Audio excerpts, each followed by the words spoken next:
শাহ ওয়ালিউল্লাহ মুহাদ্দিস দেহলভী রাহমাতুল্লাহি আলাইহি রুমাল চোখের উপরে ফালাইয়া চেহারা ঢাইকে তিনি বয়ান করতেন। মানুষ দেখতেন না, রুমাল দিয়া মুখ ঢাইকে বয়ান করতেন। একজন জিজ্ঞেস করলো, হযরত এইভাবে চেহারা ঢাইকা বয়ান করেন কেন? আল্লাহর ওলি কয় কারণ আছে। কয় কারণটা কোয়া লাগবে। আল্লাহর ওলি কয় না কোয়া যাবে না। কয় না আমারে কইতে হবে। আল্লাহর ওলি কয় তাহলে তুমি যদি জানতেই চাও আমার রুমালটা তোমার মাথায় দাও, আমার রুমালটা তোমার মাথায় দাও। যেই মাত্র লোকটার মাথার মধ্যে তিনি রুমালটা দিয়া দিলেন, তাকায় দেখে মানুষ একজনও বসা নাই, দুই একজন মানুষ বসা, বাকি সব হলো কেউ কুকুর, কেউ বানর, কেউ শুয়োর, এইভাবে বিভিন্ন আকৃতির মানুষগুলার সামনে বসা। কারণ এই মানুষের মধ্যে যেই হাইওয়ানের বৈশিষ্ট্য আছে, এই মানুষটা ওই হাইওয়ানের রূপ ধরে বসা। নাউজুবিল্লাহ। এজন্যই আল্লাহ পাক আর রহমান আল্লামাল কুরআন খালাকাল ইনসান। আমি আল্লাহ, আমার নবী রহমান, আমার রহমের ভিতরে সবচেয়ে বড় রহম হলো কোরআন শিখাইছি। জোরে কর সুবহানাল্লাহ। আমি আল্লাহর রহমের ভিতরে সবচেয়ে বড় রহম কোরআন দিয়েছি। কোরআন ওলা জিন্দিগি যার ভিতরে থাকবে সে মানুষ। এজন্যই মানুষ সৃষ্টির কথা আল্লাহ পরে নিলেন, কোরআন শিক্ষার কথা আগে আনলেন। যার মধ্যে কোরআনের জিন্দিগি পাওয়া যাবে না, হালাল হারামের জিন্দিগি পাওয়া যাবে না, জায়েজ না জায়েজের কোনো বিধান পাওয়া যাবে না, ওই মানুষটাকে আল্লাহ মানুষ কইতে রাজি না। কি কয়? হাইওয়ান। কি কয়? জানোয়ার। কিসের মতো? আল্লাহ নিজে কয় ওয়ালাকাদ যারানা লিজাহান্নামা কাসীরাম মিনাল জিন্নি ওয়াল ইনস লাহুম কুলুবুল লা ইয়াফকাহুনা বিহা ওয়া লাহুম আ'য়ুনুল লা ইউবসিরুনা বিহা ওয়া লাহুম আযানুল লা ইয়াসমাউনা বিহা উলাইকা কাল আনআম বাল হুম আদাল। রব্বুল আলামিন কয় তোমরা দেখতেছো এদের চোখ আছে, কিন্তু আমি আল্লাহ দেখি চোখ নাই। তোমরা দেখতেছো কান আছে, কিন্তু মূলত কান থাইকাও নাই। দেখতেছো বিবেক আছে, কিন্তু বিবেক থাইকাও নাই। হাইওয়ানেরও চোখ আছে, কান আছে। যেই মানুষগুলা চোখ কান থাকার পরেও হাইওয়ানের মতো চলে, হাইওয়ানের জীবনে হালাল নাই, হারাম নাই। একটা কুকুরের জীবনে জায়েজ নাই না জায়েজ নাই। কুকুর যা পায় তা খায়, শিয়াল যা পায় তা খায়। মানুষ হয়েও যেই মানুষগুলা যা পায় তা খায়, হালাল হারাম বুঝে না, মানে না, আল্লাহ বলে এদের মধ্যে আর হাইওয়ানের ভিতরে তফাৎ না। আমার উপরে রাগ করেন না, এটা আমি মৌলবি কই না, এটা আল্লাহর কথা। উলাইকা কাল আনআম, উলাইকা কাল আনআম বাল হুম আদাল। আল্লাহ বলে এর চেয়ে নিকৃষ্ট, এর চেয়ে নিকৃষ্ট। হাইওয়ানের ভিতরে সবচেয়ে নিকৃষ্ট হলো কুকুর। হাদিস শরীফে আল্লাহ নবী বলেন আদ-দুনিয়া জিফা ওয়া তালিবুহা কিলাব। দুনিয়া হলো মরা গরু, হালাল হারাম যে মানে না সে দুনিয়াদার। এই দুনিয়াদারের উদাহরণ নবী দিয়েছেন কুকুরের মতো। কুকুরের মতো, কুকুরের মতো কেন?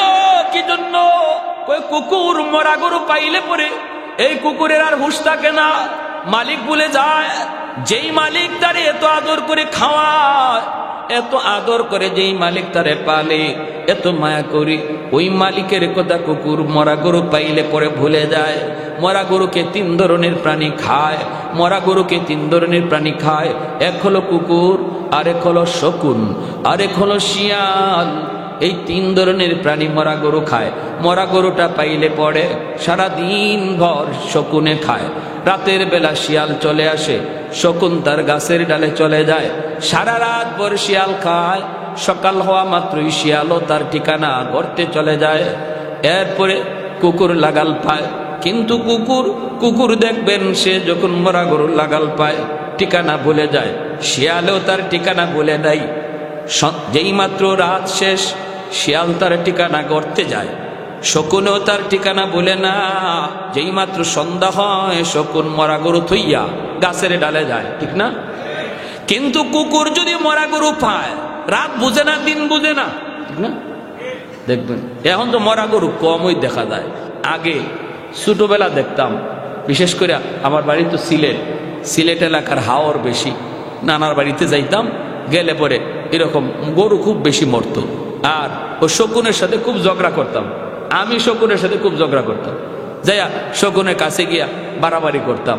শকুনে আমারে দৌড়াইতো, আবার শকুনটা আমি দৌড়াইতাম, এইরকম আসিল। কিন্তু দেখতাম কি সবই ঠিক। কোনো সময় রাত্রে যদি আসছি, রাতের বেলা আসছি, মরা গরুর পাশে আইলে দেখা যায় কুত্তার ব্যবহার যায়। আরে শিয়ালও গেল তার ঠিকানায়, শকুনও গেল ঠিকানায়, কিন্তু কুকুরে এ মরা গরু পাইলে সব শেষ। কোন মালিককে খাওয়াইলো, কোন মালিকে দুধ কলা খাওয়াইলো, কোন মালিকে তারে নিজের হাতে গোসল করাইলো, কোন মালিকে তারে দুধ ভাত খাওয়াইলো, সব বুইলা মরা গরু আছে আর কুত্তা আছে, ঠিক না? এজন্য আল্লাহ নবী রহমতের নবী কয়, যে মানুষটা দুনিয়া পাওয়ার পর মালিক ভুলে যায়, দুনিয়ার রং তামাশা ভোগ বিলাস হালাল হারাম না বুঝা, হারাম টাকা পাওয়ার পরে সুদের টাকা ঘুষের টাকা মানুষকে মাইরা খাওয়ার টাকা পাওয়ার পর যেই মানুষটা আল্লাহকে ভুলে যায়, আল্লাহকে ভুলে যায়, ওই মানুষের ভিতরে আর কুকুরের মধ্যে কোনো তফাৎ নাই, ঠিক না? সে তো তখন কোন মালিকে তারে এতদিন পাললো, কোন মালিকে তারে মায়ের পেটে খাওয়াইলো, কোন মালিকে তারে আস্তে আস্তে বড় করলো, কোন মালিকে তারে এত সুন্দর চেহারা দিল, কোন মালিকে তারে এত সুন্দর দাঁত দিল, মায়ের পেট থেকে দুনিয়াতে আসলো, মায়ের পেটে থাকলো, খাবার কেমনে মালিক পৌঁছাইলো, সেই মার গর্ভ থেকে দুনিয়া আসার পর কোন মালিক তারে খাওয়ার ব্যবস্থা করলো, কত সুন্দর করে ব্যবস্থা করলো। মায়ের পেটে থাকতে খাইছে এক পথে এক লাইনে, আর মায়ের পেট থেকে দুনিয়া আসার পর খাওয়ার লাইন দিয়ে দিছে আল্লাহ দুইটা। মায়ের বুকের দুধ বাচ্চাটা খায়, সেই দুধটা বেশি গরমও নয়, বেশি ঠান্ডাও নয়, ঠিক কিনা? এত সুন্দর করে যেই মালিক তারে পাললো, যেই মালিক তারে খাওয়াইলো রে যুবক, ওই মালিকের কথা ভুইলা যেই মানুষটা মালিককে ভুইলা শুধু দুনিয়া দুনিয়া হালাল হারাম না বুঝা থাকে, আল্লাহর নবী কয় এর ভিতরে আর মরা গরুর মধ্যে কোনো তফাৎ নাই।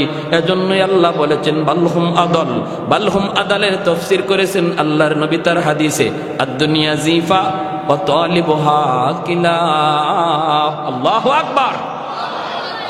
এজন্য আমার ভাইয়েরা বন্ধুরা মনে রাখবেন, ভাইরে মনে রাখবেন, আল্লাহর কোরআন মানুষকে মানুষ বানায়, আল্লাহর কোরআনের জিন্দেগি মানুষকে মানুষ বানায়। যেই মানুষগুলা কোরআন ওয়াল মতো জিন্দেগি মতো চলে, যারা স্কুল কলেজে পড়ে, এরাও মানুষ হইতে পারে। মানুষ হওয়ার সুযোগ একটাই, সেটা হলো কোরআন মতো জিন্দেগি পরিচালনা করা। ডাক্তার হওয়ার পরে যদি হালাল হারাম মানে, ইঞ্জিনিয়ার হওয়ার পরে যদি হালাল হারাম মানে, উলামায়ে কেরামের সাথে সম্পর্ক রাখে, আল্লাহর কোরআনের বিধিবিধান মতো যদি জীবন পরিচালনা করে, এই ডাক্তার হইয়াও সে আদর্শ ডাক্তার, সে আল্লাহর তালিকায় মানুষ। আর যেই মানুষটা হালাল হারাম মানে না, সে যত বড় দুনিয়ার মানুষের কাছে লিডার হোক, আল্লাহর কাছে মানুষের খাতায় নাম নাই। আর রহমান আল্লামাল কুরআন খালাকাল ইনসান। এ ভাই, আজ থেকে 300 বছর আগের ঘটনা। মালদ্বীপ নামে একটা দেশ বিশ্ব মানচিত্রে আছে। এই মালদ্বীপের মানুষ, তারা সব ছিল মূর্তি পূজারী, অগ্নি পূজারী। ওই মানুষগুলি অগ্নির পূজা করত, আগুনের পূজা করত। এই মানুষগুলা, তারা একদিন, এই মালদ্বীপের মানুষ, জেলেরা বেশি বেশি এরা মাছ ধরতো, সাগরে নামে মাছ ধরতো। মাছ ধরতে নামছে জেলেরা, হঠাৎ করে তাকায় দেখি একটা কাঠের উপরে ছোট্ট একটা বালক, 8 বছর 9 বছরের একটা বালক কাঠের উপরে ভাসতেছে। অর্থাৎ একটা জাহাজ, সৌদি আরবের জাহাজ এসে ডুবে গেল রে যুবক। ওই জাহাজের ভিতরে যতগুলি মানুষ ছিল সবাই মারা গেছে, কিন্তু একটা বালককে আল্লাহ কুদরতি ভাবে বাঁচায় নিছে, যেই বালকের সিনার মধ্যে 30 পারা কোরআন। 7 বছর 8 বছর বয়সে কোরআনের হাফেজ হয়নি না হয় না? জোরে কর না, হয়নি না হয় না? 1 বছরও লাগে না, মাত্র 6 মাস, কোথাও 6 মাসও লাগে না, 3 মাসও হাফেজ হয়ে যায়। এটা বাহাদুরি করে সম্ভব? এটা কার দান? জোরে বলেন কার? হাফেজে কোরআন, হাফেজে কোরআন কাঠের উপরে ভাসতেছে। আল্লাহ নবীর দেশের মানুষ, মালদ্বীপের জেলেরা নৌকায় তুইলা তারে বাঁচাইয়া বাজারে বিক্রি করবে গোলাম বানায়া। বাজারে উঠাইলো, মালদ্বীপের মানুষ তো এত সুন্দর নয়, কিন্তু এই বালকটা তো এত সুন্দর, পূর্ণিমার চাঁদের মতো চেহারা, হবেই তো, কারণ আমার নবীর দেশে জন্ম, ঠিক না? বাজারে উঠাইলো, বিক্রি করবে, যে মানুষগুলা কিনতে আয় অনেক চড়া দাম চায়, কেউ নিতে পারে না। হঠাৎ করে একজন মহিলা, হিন্দু মহিলা, মূর্তি পূজারী, অগ্নি পূজারী, ওই মহিলা খবর পাইল মহিলার অনেক ধন আছে, দৌলত আছে, সম্পদ আছে, কিন্তু তার ছেলে সন্তান নাই, আছে শুধু একটা মেয়ে সন্তান। এ চিন্তা করলো মেয়েটাকে বিয়ে দেওয়ার পর স্বামীর বাড়ি চলে যাবে, আমাকে বৃদ্ধ বয়সে কে পালবে, আমাকে কে খাওয়াবে, একটা ছেলের তো আমার প্রয়োজন, অতএব এই ছেলেটাকে আমি যা পয়সা লাগে কিনে আনব। মহিলা পয়সা নিয়ে বাজারে হাজির হয়ে গেল, জেলেদেরকে বলতেছে কত টাকা লাগবে, নেও আমার কাছে বিক্রি করো। বিক্রি করে নিয়ে আইসা কয়, বাবা তুমি আমার গোলাম না, তুমি আমার পুত্র, তুমি আমার ছেলে, আমি তোমার মা। হাফেজে কোরআন মহিলাকে আম্মু কয়ে ডাকে, বোনটারে বোন কয়, বোনও তারে ভাই কয়। চলছে সুন্দরের সংসার, সুন্দরী চলছে। হঠাৎ করে একদিন হাফেজে কোরআন দেখে মা কাঁদতেছে।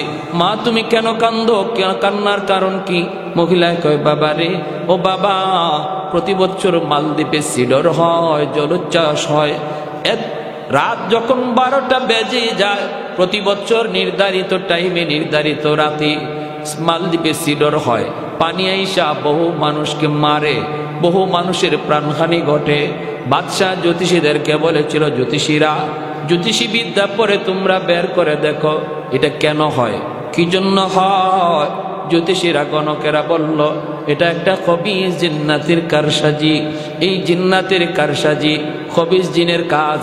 ওর কাছ থেকে যদি বাঁচতে হয় তাহলে সাগরের পারে যে একটা রাম মন্দির, এই রাম মন্দিরে একজন কুমারী সুন্দরী মেয়েকে প্রতি বৎসর এই রাতে রেখে দিতে হবে সন্ধ্যার সময়, তাহলেই সিডর হবে না।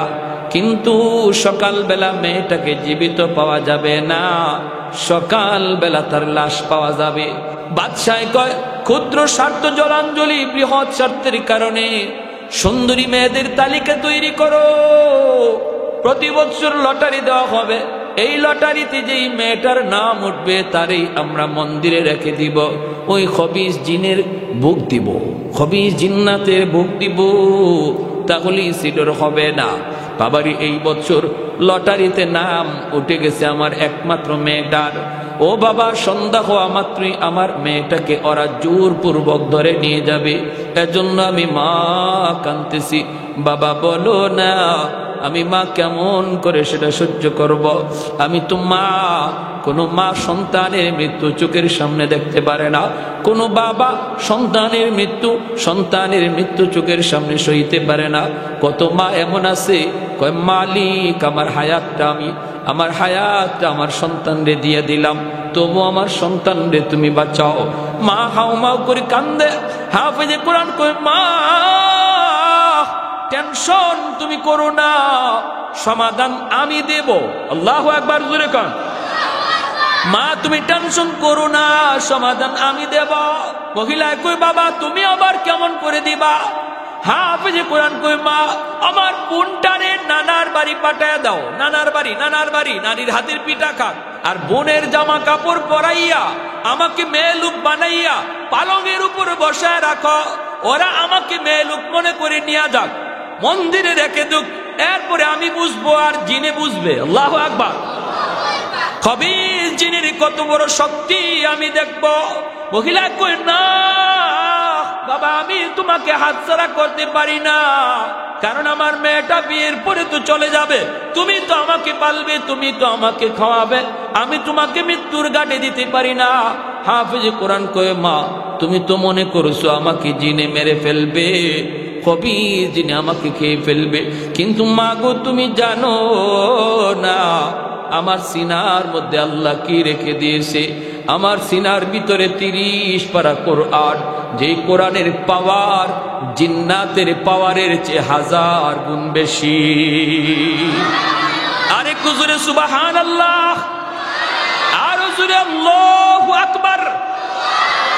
মুসলমানের আওয়াজে আল্লাহু আকবার। ভাইরা আমার, যেই মাত্র কই মা আমার সিনার ভিতরে 30 পারা কোরআন, আমার কোনো ক্ষতি হবে না গো মা, টেনশন তুমি করো না, টেনশন করো না। এই কথা বলা মাত্রই মা কই বাবা বুঝি না তুমি কি কইতে চাও। কয় মা এত কিছু বোঝা লাগবে না, যা বলছি তুমি তা করো, যা বলছি তুমি তা করো। মহিলা খেত হিন্দু মানুষ, মূর্তি পূজারী, অগ্নি পূজারী, সে কোরআনের মহত্ব বরত্ব বুঝে না, জানেও না। সন্ধ্যা হওয়া মাত্রই সরকারি ফৌজ চলে এসেছে, দরজায় নক করেছে, টক টক করে। মা দরজা খুলে দিয়ে দেখে সরকারি ফৌজ। এখনই তোমার কলিজা কাইফা উঠছে, হায়রে আমার ছেলেটারে নিয়ে যাবে মেয়ে মনে কইরা, মেয়ে লোক মনে কইরা আমার ছেলেটারে নিয়ে যাবে, আমার ছেলেটারে আর মনে হয় পাবো না। মহিলায় কয় রাম রাম রাম। হাফেজে কোরআন কয় মা গো রাম রাম কইও না, রামে বাঁচাইবার ক্ষমতা বাঁচায় কে? আরেকটু জোরে কে? সব মারা গেল, জাহাজ ডুববে, বাঁচাইলো কে? আল্লাহ চাইলে পারেনি না পারে না? যারে আল্লাহ রাখে কেউ তারে মারতে পারে না, আর যারে আল্লাহ ধরে কেউ তারে সারাইতো জোরে খন। ইন্না বাতুশা রাব্বিকা লাশাদীদ, আল্লাহর ধরা বড় কঠিন। ধরে না, ধরে না, ধরলে আল্লাহ ছাড়ে না, ঠিক কিনা? হুট করে আল্লাহ ধরে না, আল্লাহ সময় দেয়, সুযোগ দেয়, বান্দা দেখি এরপরে ফিরে আয়, এরপরে ফিরে আয়। যখন আয় না তখন ধরে। ফেরেশতারা আল্লাহ ফজরের নামাজটা পড়ছে না, সকালবেলা নাস্তা দিমু, আল্লাহ কই দি আল্লাহ জোহরের টাইমে মনে হয় আমার বান্দা নামাজে আইব, জোহরের টাইমটা তো নামাজে আইলো না। ফেরেশতার আল্লাহ দুপুরে খানাকে হাজির করব, আল্লাহ কয় দিয়া দেও, রিজিক বন্ধ করো না, আসরের নামাজে আমার বান্দা আইব। যেরকম সুবহানাল্লাহ। আসরও আয় না, তখন আল্লাহ কয় মাগরিবে আইব। আল্লাহ এতটা সুযোগ দিয়া দেয়। যেরকম সুবহানাল্লাহ। আলা কুল্লা ইয়াউমিন ওয়াল আরদা ইস্তাজিলু রাব্বাহু, জমিন কয় মালিক দাবা দেই। ওয়াল মালাইকাতু ইস্তাজিলু রাব্বাহু ওয়াল বাহরা ইস্তাজিলু রাব্বাহু, ফেরেশতারা কয় আল্লাহ ধ্বংস করে দেই, আর কত দেখবো, আর গুনাহ কত দেখবো, আর সহ্য হয় না। আল্লাহ তুমি কও। জমিনে কয় আল্লাহ আর কত দেখবো, আর কত দেখবো, ভাল লাগে না। আল্লাহ আর কত দেখবো, কত দেখবো, সহ্য হয় না। সাগর মহাসাগর কয় আল্লাহ আর সহ্য হয় না। আমি এই বঙ্গোপসাগরের পারে আইসা কক্সবাজারের সমুদ্র সৈকতে তোমার কুদরত দেইখা দেইখা সুবহানাল্লাহ জিকির করব। তা না করে তারা নষ্টামি করে, গান বাজনা করে, বেহায়ামি করে, বেলাজি করে। ও মালিক আমি সাগর আর কত দেখবো। আসবিরু আল্লাহ আসবিরু ইলা মাতা আসবিরু, ধৈর্য ধরবো তো আর কত কাল ধরবো, ধৈর্য ধরবো তো আর কত কাল। আল্লাহ কয় উস্কুত, চুপ থাকো। আমার বান্দা বান্দির ভিতরে তোমরা নাক গলাবা না, নাক গলাবা না। আমি আল্লাহ আমার বান্দার অপেক্ষায় আছি। দিনের বেলা তওবা করলো আমি তওবা কবুল করব, রাতের বেলা তওবা করলো কবুল করব। যেরকম সুবহানাল্লাহ। কোন এক টাইমে দেখো আমার বান্দা আমার কাছে তওবা করে কিনা, করলি আমি আল্লাহ কবুল করে নিব। সুবহানাল্লাহ। আমার ভাইরা, এইবার দেখা গেল কয় কয় রাম রাম কে চিল্লাইতেছে। এখন হাফেজ কোরআন কয় আল্লাহ রে ডাকো, রাম হবে না। রাম রামে এরা তো ভগবান কইতে দেরি লাগে, ভগবান বানাইতে দেরি হয় না। বট গাছও ভগবান, গঙ্গা নদীও ভগবান, গাইও ভগবান, বট গাছও ভগবান, তুলসী গাছও ভগবান। আল্লাহ নবী বাইতুল্লাহর ভিতরে মূর্তি পাইছেন 360টা। মূর্তি আসিল বাইতুল্লাহ কয়টা? 360টা। বর্তমানে দেবতা হইল ওই কোটি বা 33 কোটি। দেবতা হইছে কত না? 360 আসিল দেবতা, বর্তমানে চলছে 33 কোটি দেবতা। এটা যে আরো কত কোটি যায়, কারণ অবাক কিছু দেখলেই, আশ্চর্যের কিছু দেখলেই ভগবান বানাইতে দেরি হয় না।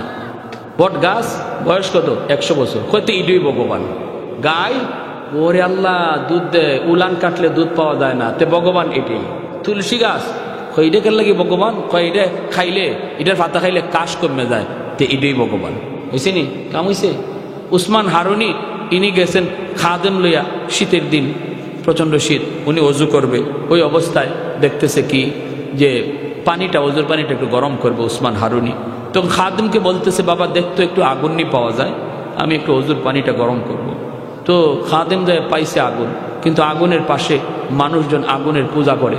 উনি গিয়ে ভাই একটু আগুন দিবা? ওই লোকগুলা কয় না, আমরা আগুনের পূজা করি, আমরা কোনো মুসলমানরে আগুন দিতে পারি না। খাদেম আইসা কয় হুজুর এরা আগুন দিবে না কেন?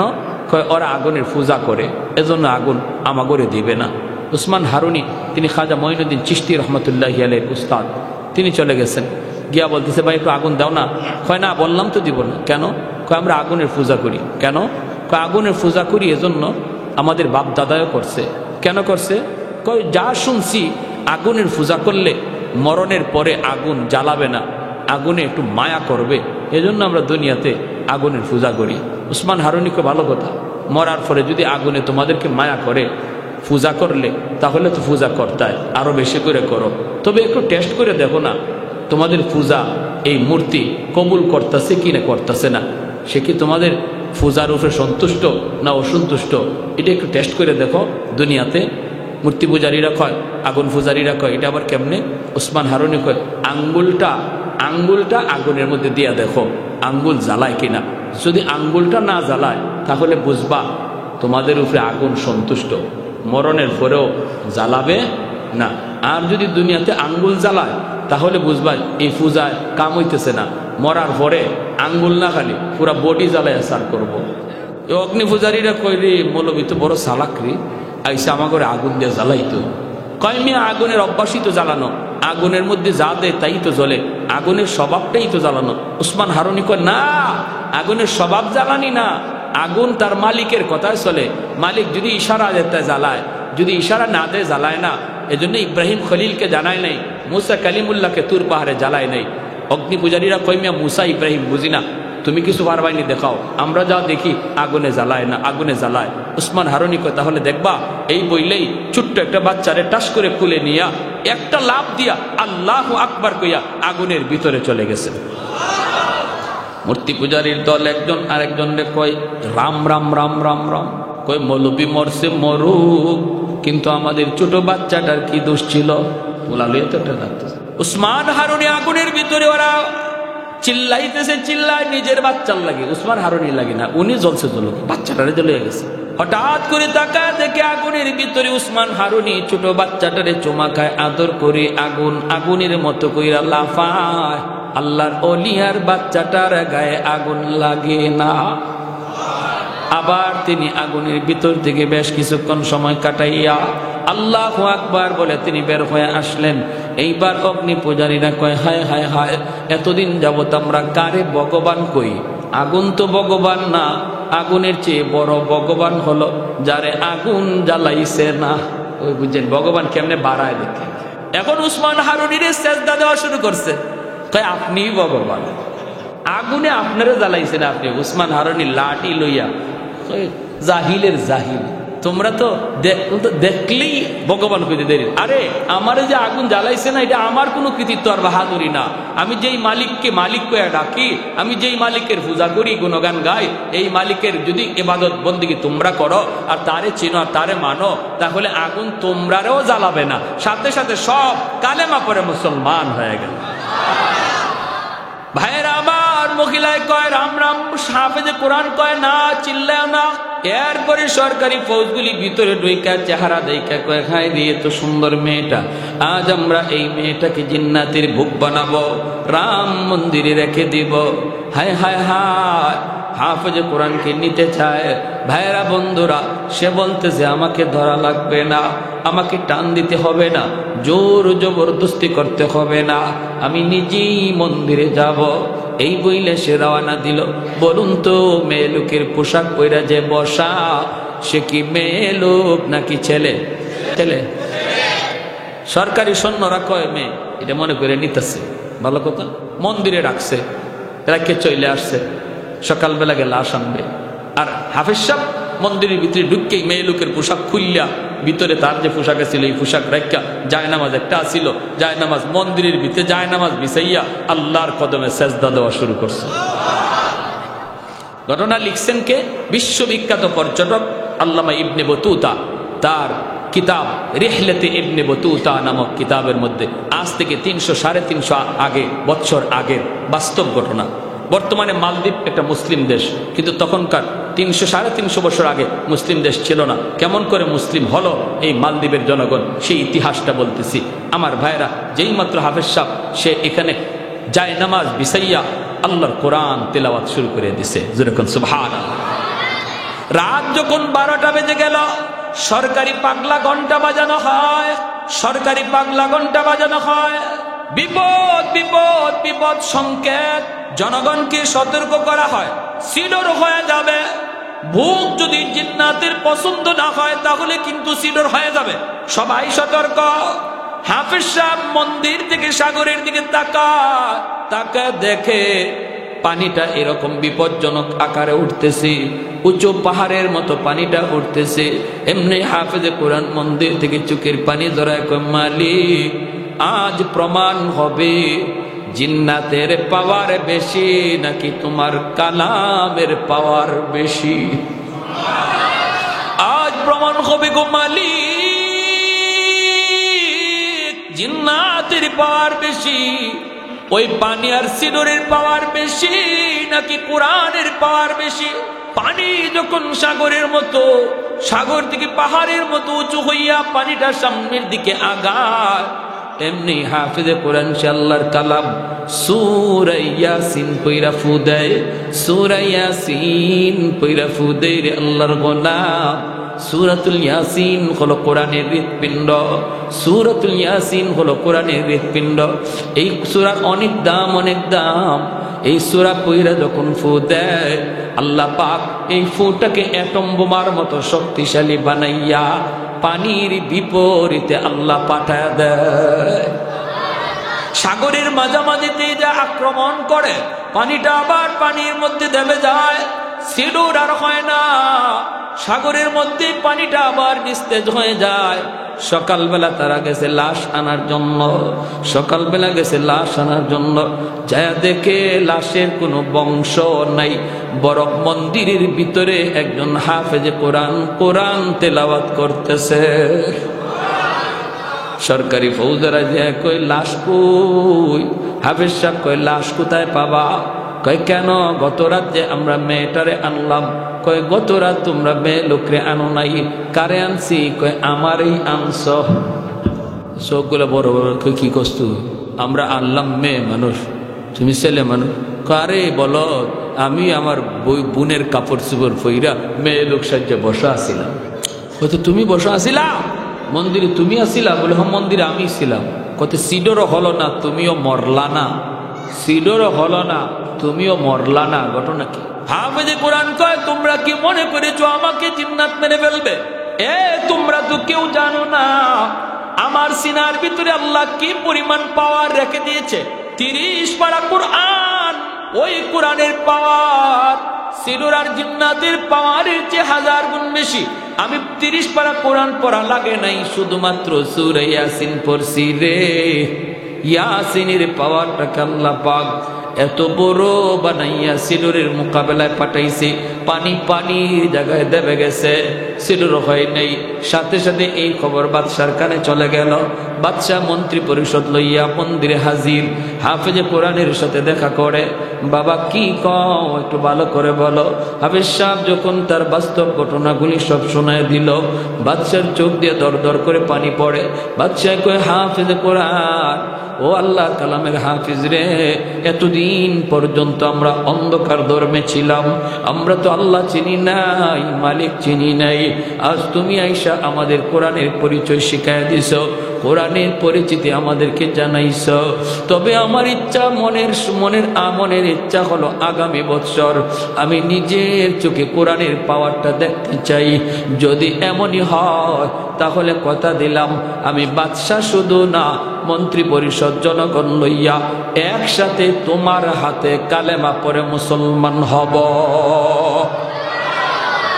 আগামী বছর এই দিনে আবারও তারে মন্দিরে রেখে দেওয়া হয়, সিডর হবে, আবারও সে এরকম কোরআন পয়রা ফু দেয়।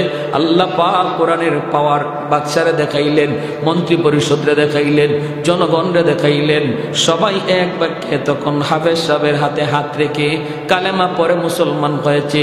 সেই দিন থেকে মালদ্বীপের ইতিহাস হলো বদলে গেল, মানচিত্র বদলে গেল, ধর্মের পরিচিতি বদলে গেল। আজ বিশ্ব মানচিত্রে মালদ্বীপ হলো একটা ইসলামী রাষ্ট্র, একজন হাফেজে কোরআনের খাতিরে। আরেকটু জোরে কোন সুবহানাল্লাহ। এ ভাই মনে রাখবা, কোরআনের হাফেজের বাপ মাকে আল্লাহ পাক হাসরের মাঠে ডাক দিয়া কইব, কই আমার কোরআনের হাফেজের বাপ মা? আমি আল্লাহ নূরের মুকুট লইয়া বসা, নূরের মুকুট লইয়া আল্লাহ পাক বসা থাকবি। দুনিয়াতে আজকে উস্তাদগণ তাদেরকে পাগড়ি মাথায় দিয়ে দিবে, কিন্তু আমরা যারা পাগড়ি দেব বাচ্চাদেরকে, এই বাচ্চাগুলির বাপ মার চেহারার দিকে আল্লাহর মায়ার নজর। কারণ দুনিয়ার জগতে তার বাপ মা কত কথা শোনা লাগছে, মানুষজন তারে বাধা দিছে, কতজনে কত কথা বলছে না মাদ্রাসায় পড়ায় না, মাদ্রাসায় পড়লে খাইবে কেমনে, চলবে কেমনে, সংসার পালবে কেমনে, বউ পালবে কেমনে, কত কত কথা, কত কথা। সমাজের মানুষ চলতেছিল একদিকে স্রোতের তালে তালে স্কুল কলেজ ভার্সিটির দিকে, কিন্তু যেই হাফেজে কোরআনের বাপ মা স্রোতের তালে তালে চলে নাই, স্রোতের উল্টা দিকে চলছে আমার আল্লাহকে খুশি করার জন্য। ওই বাপ মার চেহারার দিকে আল্লাহ মায়ার নজরে তাকায়। কিয়ামতের ময়দানে আল্লাহ পাক এরকম একটা পাগড়ি লইয়া দাঁড়ায় থাকবে আর বলবে, আসো, দুনিয়াতে তোমাদের সন্তানের মাথায় পাগড়ি পরাইছে মানুষ, আজ হাসরের মাঠে পাগড়ি পরাবো তোমরা বাপ মার মাথায় আমি আল্লাহ নিজে। মান করা আল কুরআন ওয়া আমিলা বিমা ফিহি উলবিসা ওয়ালিদাহু তাজান ইয়াউমাল কিয়ামাহ। এজন্য ধন্য ওই বাপ মা, যেই বাপ মার সন্তান আজকে পাগড়ি নিবে, ধন্য ওই দাদা, ধন্য ওই দাদি, যেই দাদা দাদির নাতিটা আজকে পাগড়ি নিবে। ভাইরে, জন্য মনে রাখবা, সন্তান কিন্তু রেখে যাব আমি আপনি কবরে। এই সন্তান যদি সদকায়ে জারিয়া হয়, সে যদি হাফেজ হয়, আলেম হয়, কিয়ামত পর্যন্ত তার দ্বারা হাফেজ হবে, আলেম হবে। আমার গুনার কারণে যদি আমি কবরে শাস্তি পাই, আমার আওলাদের খাতিরে আল্লাহ কবরকে জান্নাতের বাগান বানাবে।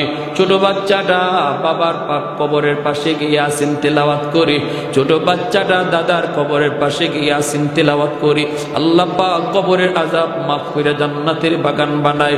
আর যদি সন্তানটারে তুমি দিন না শিখাও, বাবার কবরের পাশ দিয়া গান গায়া গায়া চলে যাবে, মোটো দিলের মধ্যে লাগবে না। আমার সন্তান আমার কবরের পাশে গান গাইবে না, তেলাওয়াত করবে, সিদ্ধান্ত নিবে বাপ মা। জোরে কোন ঠিক না? সিদ্ধান্ত নিবে বাপ মা। বাপ মার সিদ্ধান্ত যদি সঠিক হয়, সন্তান মা বাবার কবরের পাশে ইয়াসিন তেলাওয়াত করবে। বাপ মার সিদ্ধান্ত যদি রং হয়, বন্ধু বান্ধব নিয়ে গান গায়া মোবাইল টিপে টিপে চলে যাবে, পাশেই বাবার কবর, মায়ের কবর একটু দিলে বাঁচবে না। ভাইরে, এমন সন্তান দুনিয়ায় রাখার কোনো অর্থ নাই।